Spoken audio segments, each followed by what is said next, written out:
multi-FPGAs and things like that. It's quite interesting. How do I go back and forward? Just up, down, arrow. Cool. So, yeah, my name's Scott White. I'm a network engineer at Google. I am nervous, so I'm going to do my best here. I don't talk as fast as Tom. I don't use that many words. We'll see how I do. So, what is an open source LSR? What do I mean when I say open source LSR? Of course, the LSR part is fairly obvious. I mean an MPLS label switching router, but I don't mean any more or any less. I mean the part where you do the label swapping. No popping, no pushing, just labeling, only handles labeled packets. In this particular case, we implemented it using LDP and OSPF in the control plane. It has hardware forwarding via 4 1 gig ports. And I think the most important piece here is when I say open source, I'm actually meaning everything is open source. The hardware, the software, it's all available. The source code, you can download it, you can modify it. I think that's an interesting aspect of it. So why build one? A couple months ago, there was discussion on the list, why don't we have an open source LSR? Why hasn't anybody done this yet? And it got me thinking, and I started looking around, and I found that most of the parts already existed individually. We already had implementations that changed the Linux kernel to support MPLS. We already had Quagga stuff that supported LDP. We already had research projects for hardware that could support some of this.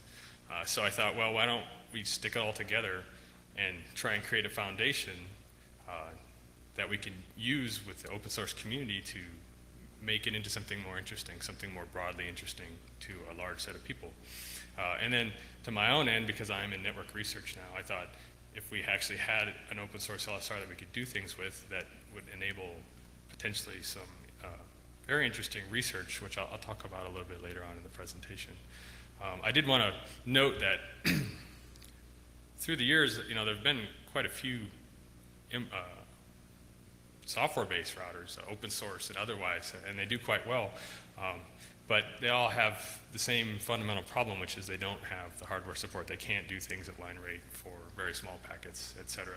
And so I worked really hard to try and find a piece of hardware that could do this, and I think we have a starting point. So like I said, this was essentially a systems integration project. We had a whole bunch of stuff, and then we had to add a little bit to the end. We have the NetFPGA and the OpenFlow projects, which are both research projects hosted by Stanford University. We have MPLS Linux and Quagga LDP, which are both open source projects that have been around quite a while, actually, that modify the MPLS, modify the Linux kernel to support MPLS. And then the piece we had to synthesize was a way to synthesize all these together, and we called that the LSP synchronizer, which I'll explain in detail. So let's talk about each of the individual components, because probably not a lot of you have heard of some of them, or maybe all of them. The NetFPGA is, like I mentioned, it's a research project hosted by Stanford. Its intent is to allow line rate open network research and hardware. It comes on as you can see, it comes on a PCI card. It has a Vertex 2 FPGA, which gives you the bulk of the configurability. It has associated memories to allow you to store packets for queuing and also to create the data structures necessary for packet forwarding. It has 4 gig E5s and all the associated components for that, and it has even has a serial link out the back, so you can actually connect two of these together and get 8 gigabits of throughput. The next component is OpenFlow. OpenFlow is another protocol, or it's another project hosted, research project hosted by Stanford. Its main goal is stated is to enable research and existing protocols to coexist on the same network at the same time. So its intent is to allow hardware to not only support legacy or current protocols, but to support protocols, network research protocols at the same time. It has 2 basic elements at the highest level. I won't get into a lot of details of OpenFlow, but it has basically a controller and it has an OpenFlow switch. The OpenFlow controller in their model is where most of the smarts live. It makes most of the forwarding decisions. It figures out what the flow entry should be, and then it has an OpenFlow wire protocol that it uses to push down to the OpenFlow switch. The OpenFlow switch in our case is a Linux, it consists of several things. It consists of a Linux module, which is essentially a HAL. It takes the OpenFlow wire protocol, translates it into instructions the hardware can understand, gives that to the driver in the kernel, and then the FPGA driver, which then programs the hardware. I should mention so that was OpenFlow. What we used was the MPLS OpenFlow. MPLS OpenFlow was implemented by Ericsson Research last summer as a research project where they took the standard reference NetFPGA OpenFlow implementation and they modified it to support MPLS primitives, push, pop, swap in the hardware. For this project, we didn't need the full-blown capabilities of an OpenFlow controller, so what we did is that we implemented via the MPLS, the Linux changes, we implemented a kernel LFIB, and then we implemented a mechanism to take the LFIB information, convert it into the OpenFlow wire protocol, and then push it to the standard OpenFlow switch implementation. So what we have here is a kind of a graphic representation of what's going on the Vertex FPGA. Basically, OpenFlow arranges everything into a flow table. The flows are a series of matches and actions. The matches in OpenFlow are basically a tuple of headers in the packet that you can match on to specify the flow you want, and that action can be some number of things to manipulate the packet or change its forwarding behavior. In our case, the way we program the hardware in the flow table, it always matches on an MPLS label, and the action is simply to rewrite, to swap the label and forward it out the appropriate port. On the other hand, if we receive a packet, like a protocol packet, OSPF, LDP, somebody wants to SSH to the box, we need to be able to handle that too. Basically what happens is it doesn't match in the hardware. We have another path through the kernel to make it look to make the NetFPGA look just like a NIC. So basically, non-labeled or IP packets come into the box looking just like they go through the kernel just like a regular packet. The next component we integrated into all this was this MPLS Linux project I spoke about. It basically gave us three separate things. It provides patches to the Linux kernel that basically modify the kernel's Ethernet structure, data structure, so that it can understand MPLS ether type packets. It provided source for building a set of modules, and the kernel modules create all the necessary data structures to support MPLS, things like ILM and HFLE, the actual LFIB. And then the third thing it provided were patches to the existing IP Route 2 project package. It updated the IP command, it added an MPLS command, and this gives you the ability to either look at the LFIB or actually statically, manually configure things in the LFIB.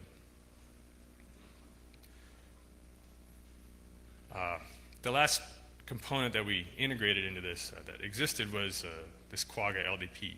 Quagga LDP is pretty tightly coupled with the MPLS Linux project, but what it does is it takes the standard Quagga suite and it adds an LDP daemon to it, and it modifies the Zebra daemon to understand MPLS and the LFIB that's provided by the MPLS Linux project. So we get the OSPF from the standard Quagga, we get the LDP daemon from this project. Specifically, what we used, what we tested were the downstream unsolicited liberal attention and order control, nothing too fancy. So what we end up with is in the control plane, we have Quagga providing the labels via LDP, providing kernel LFIB updates via ZebraD. And then down at the bottom, we have the hardware. We have the OpenFlow with the wire protocol, able to program the FIB into the hardware. What we needed was a way to glue these two together, and that's what this LSP synchronizer does. It basically every 300 milliseconds, that's configurable. Every 300 milliseconds, it scans the kernel LFIB, it scans the fib that's on the NetFPGA, and it compares the two. And if it notices that the LFIB is different, it basically generates all the necessary OpenFlow wire protocol commands necessary to update it, and gives those to the OpenFlow switch, which then updates the fib, and we're back to synchronized fib. So here's a block diagram of the system. You have the NetFPGA at the bottom with the picture of the flow table. You have in the middle, you have the NetFPGA driver. The NetFPGA driver, I think this illustrates that it actually, the two modes it has. It has the mode where it talks to the OpenFlow module, or HAL basically, to get commands to actually program the hardware directly.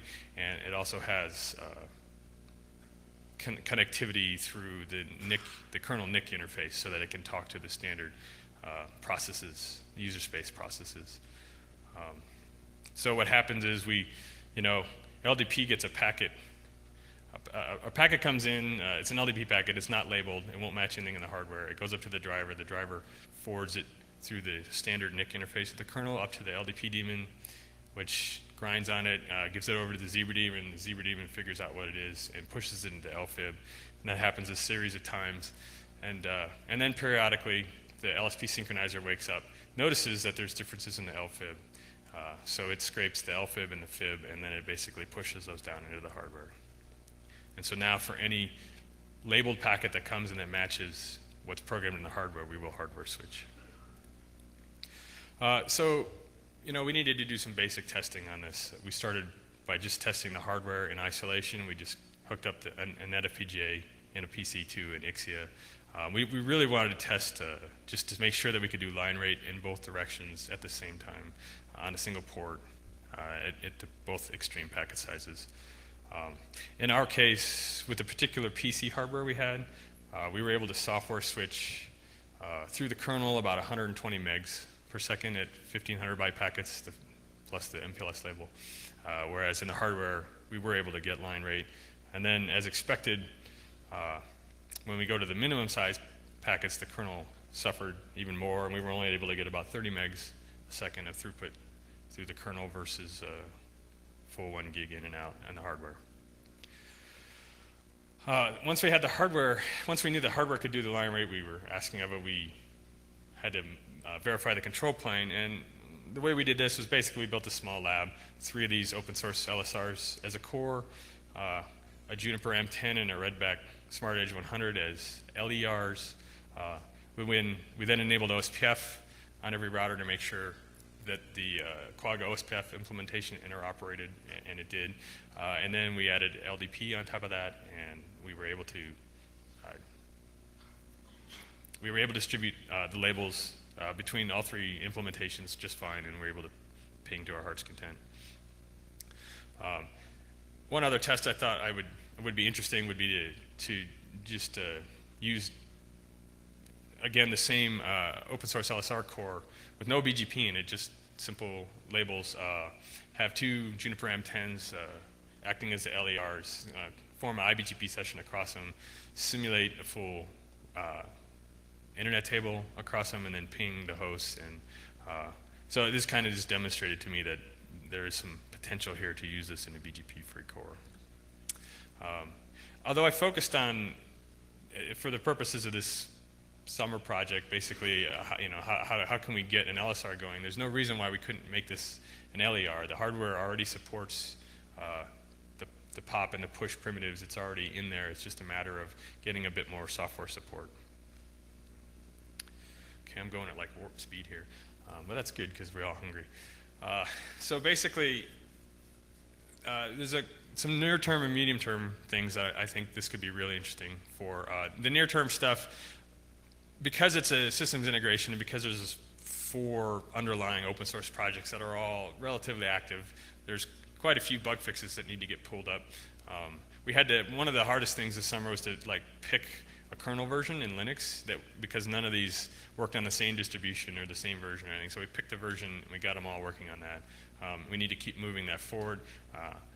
I feel after that experience that that'll be really that'll be easier if we can get, we did it with 32-bit for expediency. We'd like to get it to 64-bit because a lot of the current development work in the kernel is in 64-bit, so we'll get more support.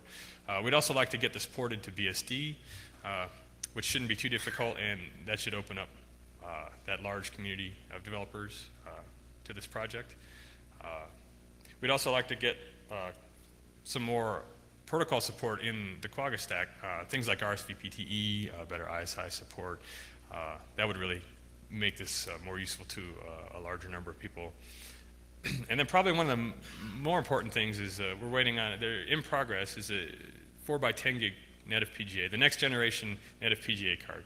So we're going to go from a 4 gig LSR to a 40 gig LSR. So that'll make things much more interesting from that perspective. Looking forward a little bit, I think,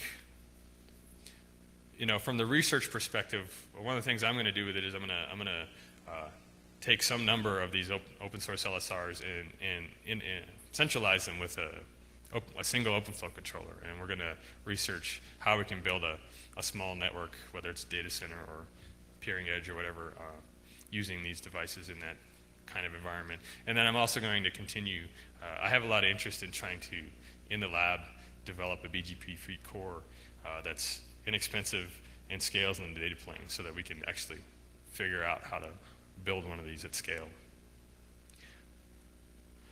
And that's it, really. The tarball is hosted at code.google.com at opensource-LSR. You don't need an NetFPGA if you don't have it. Probably nobody does. You don't need an FPGA to actually test the software piece of it. You can easily get everything working right up to the part where you need to program the hardware. So you can at least have a software-based LSR. And then if you're interested in the underlying projects, I have their repos listed here.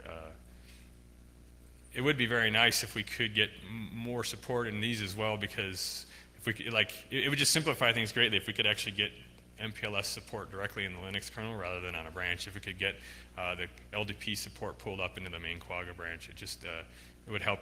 It would not only help this project greatly simplify, but it would help, I think, the whole routing community in the open source sense. That's all I have, really. Any questions?